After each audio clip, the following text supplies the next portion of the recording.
Hello everybody, we're back building this behemoth of a BattleTech as I welcome you to the episode and to the channel, and I do thank you for joining me, and always I'm hoping you're having a good one. And I'm hoping this turns out to be a good one too. We're going to try and make things hopefully indestructible to, the most reasonable point we can, because we are going to use a bunch of the Hawkeye bubbles and blocks and armors. So that's just the defensive, not even counting the offensive I'm hoping to use. But so far I think it's been coming along quite nicely. Just getting the front kind of shaped out here, and then from there we got to start adding on the death ability to it. Get them in like so, maybe. That might be good. Might be. I'm liking this a little bit. Wonder if it's still... Yeah, it's still got decent clearance. It's not real super great. It's got at least one block there, and yeah, I really want to use that cannon. I got a couple of them. But I think that'd be a good one to have nice and low, because it's a hell of a heavy hitter. So anything that it touches, or shoots, is just going to go boom. At least a good chunk of it anyway. And I always like hitting stuff low, like the bigger techs even, especially, because you may not blow them up, but you're going to hopefully cripple them or take out a bunch of their weapons. And when it's low like that, well, it only can shoot to so many angles. It's limited that way, so, as long as you're centered, lined up nice, you're going to throw a world of damage at that section. And usually that's where a lot of people put their guns, or their drills. Drills are pretty damn dangerous, especially on enemy AI, because they always seem to want to run into you. Maybe not so much anymore, but they still do. So I'm going to account for as much contingency stuff as I can. Yeah, maybe like that. Put some of these back in there just to fill her in, because, well, I don't want empty spots. I want as many attach points as possible, holding everything on, because that should keep my parts together better, I think. But while we're still just starting this one up, maybe I should just ask you if you could be so kind, and you do find this video worth it, to throw the like down below. And always comments, because they are very awesome, and that's where you bring all your awesome. And trust me, you guys do. And, well, there is that subscription button right there, too. And that ding of the bell, that's a good idea, just in general, If you like what you're seeing, why not be notified when there's more? Now, I know many people might be thinking, oh, it's just a playthrough, nothing really great going on. Yeah, no big super builds, nothing special. But honestly, it's kind of not the case, because I usually try to get a few builds in on each playthrough, and also there are some very handy little tips and tricks that I might throw out there from time to time, depending on what I'm doing. Just depends what I run into, right? And also it will let you know if there's a bug out there that's causing problems, because bugs can sometimes be a problem, or sometimes they could actually help. Now, I know it sounds weird, but there's been a couple bugs in the past that were actually kind of handy. They're a little cheaty. They were an exploit, but still they were handy. Like zooming way out on a big tech, and then trying select blocks, and they would just drop. But they would not be removed from your inventory, so you're actually duplicating blocks. And, if you do that with a bunch of missiles, like Hawkeye missiles, well, you just save yourself $30-some thousand every time. Little things like that. I haven't tried that one in a long time, so I'm not sure if it works. But I know I did that once when I was making an elevator up to the top of the biggest rock formation. And man, did that save me some time. And some money. I know, I even made sure I told everyone this isn't legit no more, because I made sure I demonstrated it as an exploit. I don't ever try and cover up any of the exploitation I do of this game, like my my to the nines creative campaign saves. Because they are an exploit, kinda. They're cheaty. Because I've edited the saves, I've made them at like, 999,999 blocks of each. And actually, my most current one is actually the most useful one, because it's like right at the start of a campaign. Nothing been done to it. I cheated in a skew, and then I loaded it up with one of everything, and then just edited in all the rest. So there's a ton of creating you can do there in the full campaign. All the missions will be there. Nothing's really done as far as experience and all that. And I even threw in a couple special blocks that you can't really get too easy. You'll have to check it out to find them, though. But hey, if you do check it out, leave the like under the post that you get it from. There's a link in the description for it. But it takes you to the TerraTech forum, and that post, leave a like. So I know they're not really the most in-demand things, but it's a nice way to play a campaign when you just want to create and make sure it's like the truest form of testing. Because I know we have the creative mode and all that. Oh yeah, I'm liking those saws. Just gotta get them spaced just for, yeah, I'm not thinking that's good. Knock that off. We'll reduce them a little bit here. But the thing with the creative mode is you don't get invaders. And I really don't think you get the same caliber of enemies. Maybe you do, maybe I'm just not noticing it, but I just don't think you do. Like, without the invaders, that's a big loss in testability right there. Now, if you have the R&D, you could easily just build something big, like an invader-sized tech, bring it in, turn into an enemy. But not everyone has the R&D. And now I have the R&D, and all of that to the 9 save does have all them blocks same, edited in, and all 999,999 of them. But what I'm thinking happens is you're not going to get them if you don't have the R&D, so it's still pretty decent that way. You know, it keeps things legit. No one's getting freebies, per se, I don't believe. But if you do, let me know, because that'd be something kind of neat to know. Not that I'm going to make sure that that's the case, because honestly, if you want those EXP blocks, you should buy the R&D pack. Because the developers, you know, they put a lot of work in. They deserve it. And, well, you're going to have that whole new testing area to use, too. There's a lot of cool stuff in the R&D. They keep adding stuff to it. Here and there, like there's terrain stuff and all that. Well, like the rock formations and things like that, you can try. Ramps you can test on. And then there's the line of turrets, and then targets that don't shoot back. So, it's, you know, it's kind of cool. And I really like blowing up the sign. It's cool. It used to be a lot bigger, but it caused a lot of lag. It caused me a lot of audio issues, honestly. But I'm hoping these guns are going to cause a lot of enemies some issues.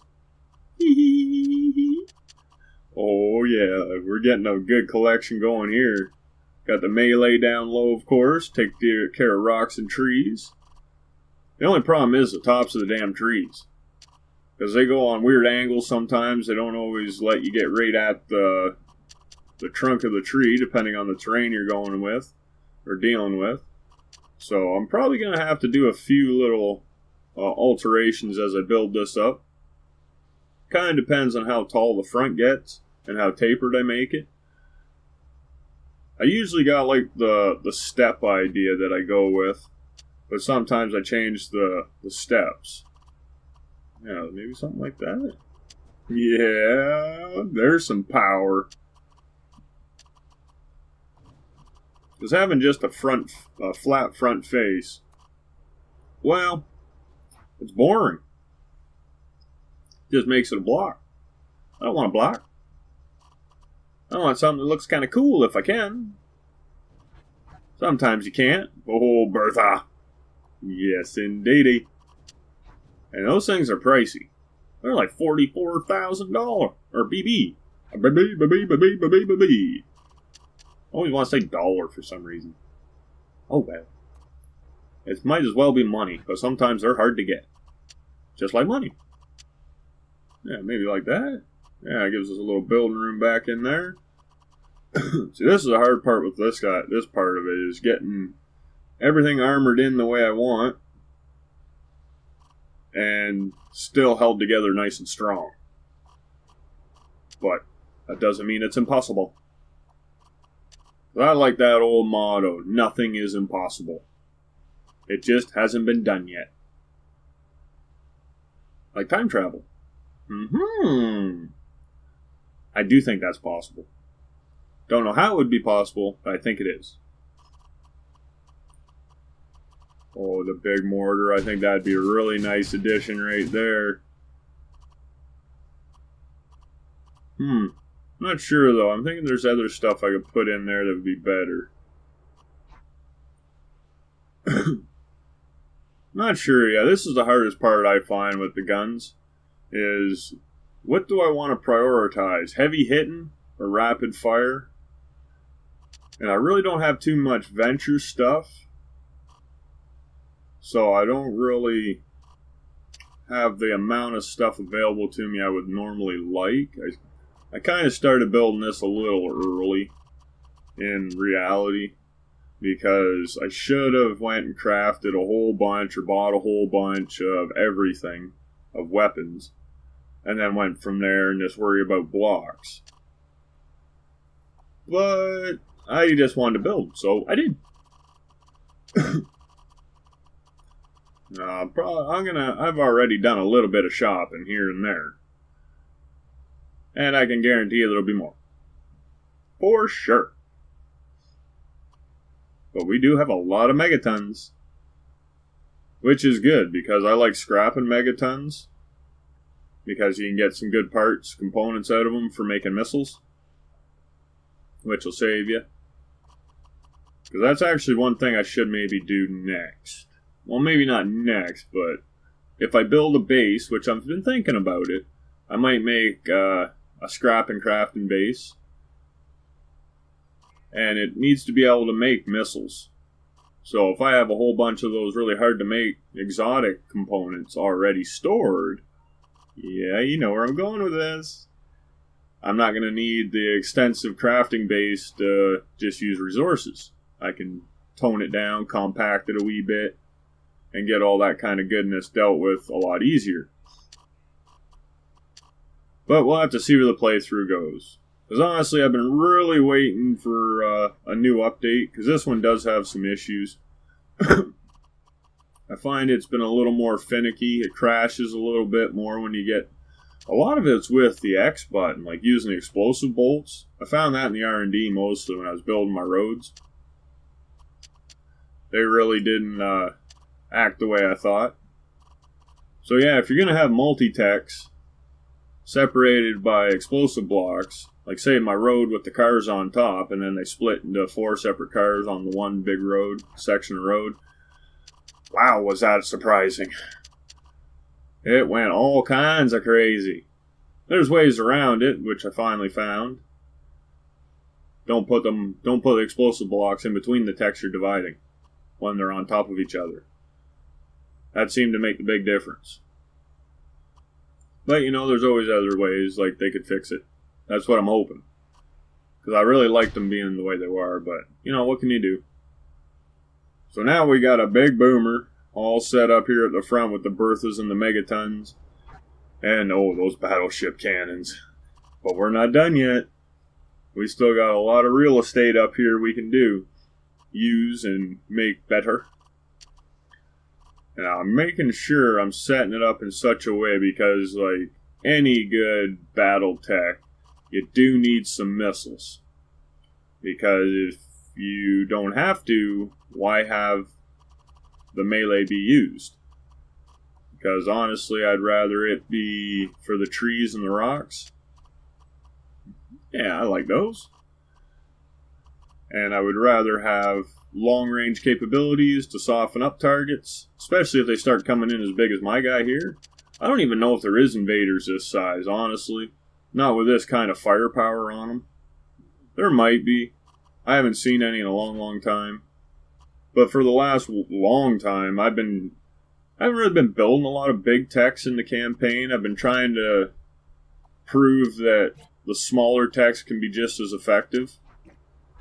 Which they can be. Like we've seen in the last couple videos, that little dude flying around taking out the big boys. It just takes longer. There's no one-shot kills, which is fine. I like that idea. But eventually the AI will hopefully get smarter, so it's not going to be like, I can hide here and shoot him a bunch. It's going to be, I gotta run, yeah!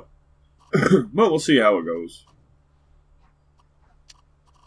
There is always tactical ways of doing stuff, strategies and whatnot. Yeah, go like that. Now, the one thing I really find nice with this build is that I left all the conveyor stuff on the outside. Because anytime you put conveyors in the middle, it really limits you to what you can do because, well, resources don't pass through unanchored techs like they do with the anchored ones. So I figure I'm going to leave that on the outside, but at the back, it will still have guns around it so it can be defended. And shields and all that stuff. You know, you got to have the goodies. But it allows me to get more of the explosive stuff inside, covered better, more protected, and it should all around make this tech a lot harder to take out. If anything could take it out, I'm not sure. There's a couple I've seen in the past that could. I've made a couple of them. But I know every tech can be destroyed. It's just a matter of the driver a lot of the time. Oh, need one more. Let's go like that. Yeah. That gives us our wheel clearance we're trying to stay with. Don't want nothing to be too tight. I want it to always be able to work in theory unless they depreciate some blocks or something goes weird and the snapshot screws up. Which I do have a couple of them. It used to be before you could load in an old tech and the blocks, even if they weren't there, they just wouldn't show up in the tech. So you'd have holes in it. I was hoping to do that with my big old Bitosaurus, but it just kept crashing the game there the other day, so I'm just kind of bummed out about that. Because now I'm going to have to revert back to whatever update. I got to try and find what frickin' update I made it in, and then take all them blocks out so I can get it back into the game and update it. Because that's one thing I want to do, is I want to go back to some of my old monsters, especially that one and Big Rig. Because Big Rig was supposed to be my awesomely mobile base. But back then, we couldn't re-anchor. So now that we can re-anchor, some good stuff can happen.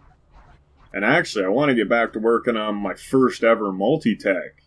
Yeah, I was making multi-techs before they were probably even thought of by the developers.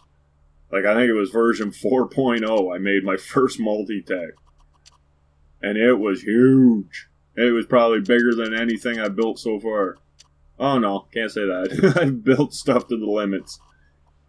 But yeah, it was... You still had to, like, stockpile everything. There was no skew. There was none of that. It was like, drag it back to home, build it up. But I called it the boss. Because, well, it was gonna be a boss.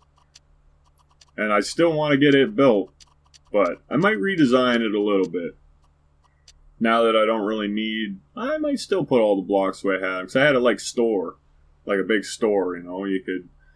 It would move and do its thing. And things would come out so you could have your selection of all the different blocks. And I was going to have some of every block in it. So that's something I want to work on. But first I'm working on this one. We're getting it all built up and armored on the insides even too. Just for the fact that it should help hold it together a little better. Now, if I really wanted to take it to extremes, I would stagger these. So, you know, have one armor plate like it is, one staggered up, next one back down where it is, staggered up. Just so you get like a brickwork idea. Because then you're actually attaching through 3 layers of the black Hawkeye blocks instead of just 2. And you don't have no lines that meet up. So that adds to strength. Because then you lose one block, you still have something holding the others together. Yeah, that's not going to work right. I need a little more out there.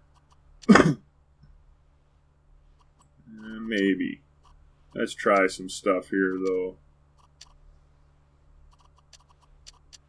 Something like that. That might work. We do that, because that might just be handy. Because, yeah, I kind of like the idea of the drills and the saws dealing with the rocks and trees. But I can definitely see a need for there be an upper level of saws.